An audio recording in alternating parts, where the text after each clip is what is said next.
Nous étions arrivés depuis 2 ans quand nous avons rencontré Charles. Et durant ces 2 années, nous avions éprouvé une très très grande difficulté à nous situer par rapport à la société urbaine et aussi moi-même par rapport aux collègues que j'ai eus au lycée Gallieni où j'ai commencé à enseigner en octobre 66. J'ai eu l'impression de collègues qui étaient sur leur garde. Ils représentaient même pas un tiers de l'effectif au lycée Gallieni, qui était un lycée de garçons, où souvent ils avaient des conduites d'évitement et où il était très difficile de parler réellement de la situation de l'époque, qui était une situation très néocoloniale. Et la rencontre de Charles dans ce climat a été une chose tout à fait étonnante. Je dirais une espèce d'épreuve initiatique d'ailleurs. On ne s'en doutait pas tellement, mais c'était un peu ça. Nous étions invités chez une coopérante. On était un peu fatigués, il y avait beaucoup de bruit, beaucoup de monde, et nous sommes allés sur la varangue, le balcon, pour prendre un peu l'air. Et là, il y avait quelqu'un qui était en train de fumer sa pipe et qui s'est adressé à nous, on s'est présenté. Et à ce moment-là, très rapidement, en quelques phrases, il s'est mis à nous parler d'Andrian Ampunimern. Ça avait quelque chose d'un peu stupéfiant. C'était d'ailleurs un discours assez mystérieux. On s'est tu en se disant il faut accrocher, écoutons. Et puis on s'est rendu compte que c'était une sorte de discours circulaire, qu'il nous parlait de ce souverain et de l'histoire des rois, qui est un très gros recueil de traditions orales en même temps. Et on le connaissait mal. Il avait l'air de le connaître extrêmement bien. Il le citait. Et Andrian Ampunimern avait l'air d'une espèce de contemporain. À la limite, on pouvait se demander s'il n'attendait pas de lui qu'il émette des propositions sur la situation de Madagascar à l'époque. Et au fond, il est possible qu'il ait essayé sur nous quelque chose qu'il a essayé auprès d'un certain nombre d'autres interlocuteurs éventuels. Et puis c'est passé, et nous l'avons considéré comme un passeur. Depuis ce jour-là, c'est-à-dire quelqu'un qui faisait quelque chose d'assez dangereux parce qu'il risquait d'être stigmatisé par une bonne partie de la société bourgeoise de l'époque en tant que cherchant à s'adresser à des Vasas, à des Européens fraîchement arrivés, coopérant de surcroît sur sa propre culture. Ce n'était pas bien vu.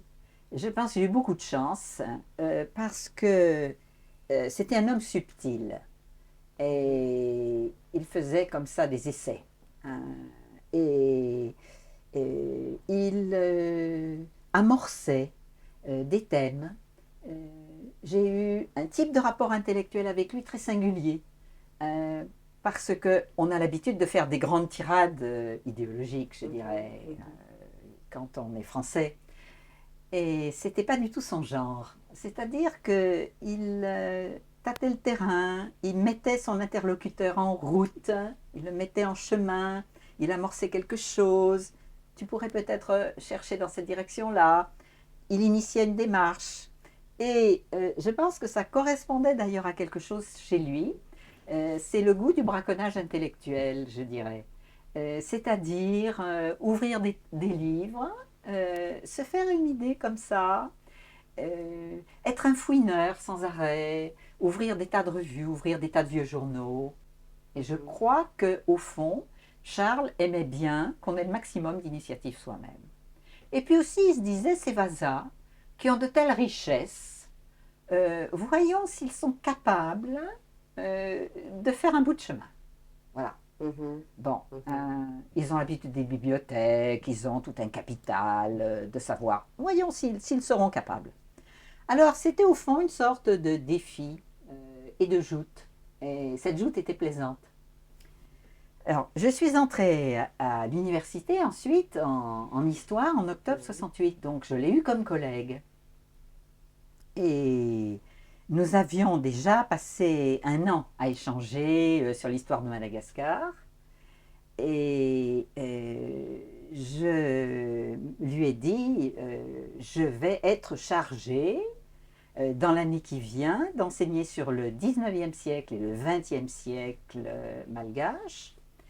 Je lui ai dit, c'est une grosse responsabilité, ça m'impressionne. J'apprenais le malgache parallèlement, mais c'est une langue difficile. Et je lui ai dit, je ne vois pas comment je vais me comporter à l'égard de cet auditoire qui est si singulier, car en fac des lettres, il y avait encore à l'époque moitié de français pour moitié de malgache.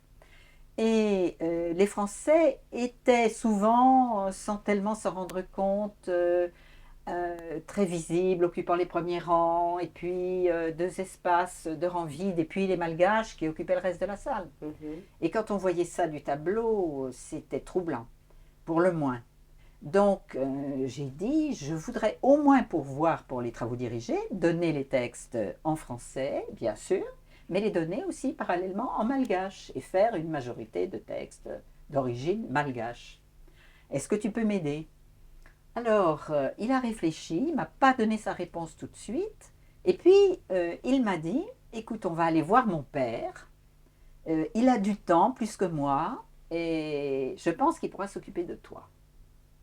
Alors, il m'avait parlé de son père à plusieurs reprises, Alphonse Ravozanar, et je savais que son père avait eu la responsabilité d'une librairie qui sortait un journal Libre Penseur sous le gouverneur Augagneur dans les années 1905-1910 en gros, que le journal était lié à des francs-maçons, que son père ensuite avait fait un retour vers l'église protestante, qu'il était un auteur de romans, de nouvelles.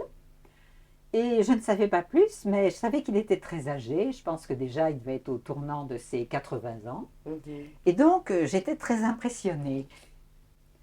Et donc, je suis arrivée, moi, très intimidée, dans la maison qui se trouve à côté de Paul Minot, disons pas très loin de Paul Minot, un peu en dessous de Paul Minot, en Haute-Ville. Et j'ai attendu au rez-de-chaussée, ça se passait d'ailleurs après, chaque fois comme ça, j'attendais au rez-de-chaussée, il se préparait, il mettait sa belle robe de chambre, il était lui-même, je pense, assez impressionné, on se saluait, on montait au premier étage, où il y avait un petit bureau qui ne contenait plus beaucoup de livres, parce que je pense que Charles en avait emporté une grande partie. Et là, on s'asseyait, chacun d'un côté de la table, et on lisait le texte malgache, et il m'expliquait les points sur lesquels je butais. Et à la fin de l'entretien, je savais que je pourrais répondre aux questions que pourraient poser les étudiants. Et donc, je ferai une sorte de va-et-vient entre la version malgache et la version française du texte. Voilà. Mais évidemment, c'était risqué, j'agissais souvent 48 heures d'avance et j'étais toujours impressionnée par ces cours. Hein. C'était quelque chose de difficile à mon avis, de travailler à apporter à ces étudiants qui n'avaient jamais fait d'histoire de Madagascar pendant leur secondaire, ou pour ainsi dire pas, et pour leur apporter l'histoire de leur pays, de leur passé. C'est une situation paradoxale. Et combien de temps ça a duré avec Alphonse Ravozanar? Bon, je pense qu'on a dû travailler 1 an et demi à peu près. Puis après, j'ai été à peu près capable de me débrouiller. Je demandais de temps en temps un conseil à Charles dans les couloirs. J'ai souvent pensé avec lui, j'ai même pensé en faire un article à un moment, dans un livre qui n'était pas très historique, mais qui rassemblait des souvenirs. J'ai pensé à lui en termes d'Umbiash. Je pense qu'il remplit exactement le rôle d'un Umbiash à ce moment-là à l'université. C'est-à-dire quelqu'un qui est très bien dans sa culture, et qui pense sans arrêt à ce que peut apporter la culture de l'autre et qui ne se sent pas menacé et qui espère bien que ce qu'il dit sera compris en face et qui est prêt aussi à écouter ce qui se dit en face, qui a beaucoup lu. Il avait beaucoup lu d'auteurs français extrêmement variés, d'auteurs anglais traduits aussi. Et il n'y avait pas de repli culturel, pas du tout chez lui. Il avait passé énormément de temps dans les bibliothèques ou dans des familles où il savait pouvoir trouver de vieux journaux. Alors, la plupart du temps, il ne dévoilait pas ses sources. Et on se rendait compte que chez lui, il y avait une bibliothèque d'une ampleur considérable et qu'il avait d'abord de vieux livres de l'époque de la LMS qui étaient sortis dans les années 1840, 1860, une grosse bibliothèque d'origine anglaise. Ensuite, il avait toutes les revues protestantes qui contenaient, saucissonnées en petits fragments, des morceaux très importants d'histoire ou de littérature en malgache. Alors par exemple, le Mpandinika, le Mpanulutsaina, et ces revues étaient sorties soit par la LMS, soit par les luthériens, soit par la mission protestante française. Et donc, il y avait des mines là-dedans. Seulement, on ne les découvrait qu'au terme d'un cheminement harassant, au milieu de sermons, de propos religieux, très plats souvent, et donc il fallait du courage, voilà. Alors il avait jalonné absolument tout ça. Et il avait ça dans la tête, donc il disait, écoute, je crois que tu pourrais avoir la réponse à tes problèmes, regarde le Mpandinika vers telle époque, etc. Bon. Et même, il avait fait des greniers de maisons de campagne où les rats étaient en train de dévorer des choses très intéressantes. Un jour, il m'a dit, tu sais, une version très originale de la succession de Radam Ier, on la trouve dans Faneva. C'est des articles de Jean-Wilfried Radzobel, j'avais jamais entendu parler de lui. Ne confonds pas avec l'autre Radzobel qui ne porte pas les mêmes prénoms. Je peux te passer ça éventuellement. Bon, mais c'était à moi de faire le travail en malgache ensuite, et effectivement, c'était extrêmement intéressant.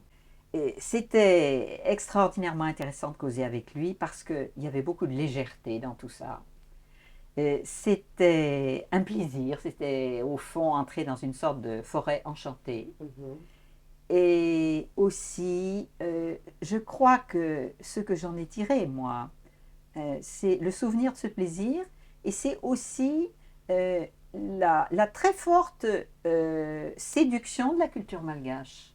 C'est-à-dire qu'il s'est fait en quelque sorte le passeur de cette culture d'une manière extraordinairement séduisante.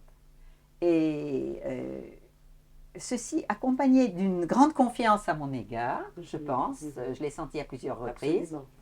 Au fond, j'ai toujours travaillé sous son patronage, en quelque sorte, ensuite. Pendant des années, en particulier pendant des années où je ne suis pas allée à Madagascar. Je n'y suis pas allée en gros entre 75 et 83, ce qui est très long. J'ai fait l'essentiel de la rédaction de ma thèse dans cette phase-là. Et j'ai eu l'occasion de le voir plusieurs fois quand il passait à Paris. Mais j'ai travaillé avec une très grande énergie qui venait de ces moments privilégiés, au fond. De ces moments où, avec lui et avec un nombre limité de gens, il faut bien le dire, on a pu parler culture. Voilà.